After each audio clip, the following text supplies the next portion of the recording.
Hey there, DIY enthusiasts! Welcome back to our channel.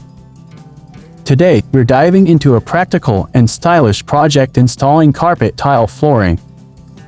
Whether you're looking to add a cozy vibe to your home or spruce up your office, carpet tiles are a fantastic option.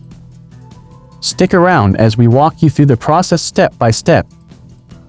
1. Getting started. Before we jump into installation, let's familiarize ourselves with carpet tiles. These versatile squares of carpet come in various styles, colors, and textures, allowing you to create a unique look. 2. Tools and materials. Here's what you'll need: carpet tiles, of course, measuring tape, chalk or pencil, straight edge, double-sided carpet tape, utility knife, cutting board, and a vacuum cleaner. Make sure your subfloor is clean, dry, and level before we begin.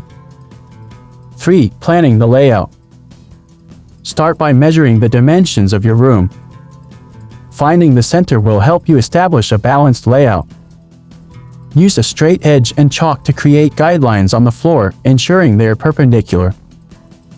4. Installing the carpet tiles. Grab your double-sided carpet tape and cut several pieces. Stick them on the corners and center of the back of a carpet tile. Align the tile with the guidelines, press it down firmly, and repeat with more tiles. The tape ensures the tiles stay in place but can also be removed if you want to change the layout later. 5. Cutting tiles for edges. Now, when you reach the edges of the room, you'll likely need to cut some tiles to fit perfectly. Measure the space precisely, mark the tile accordingly, and place it on a cutting board. Use a sharp utility knife to cut along the marked lines.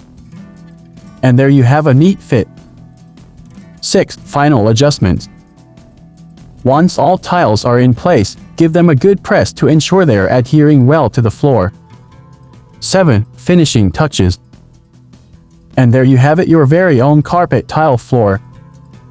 It's amazing how something as simple as carpet tiles can transform a space.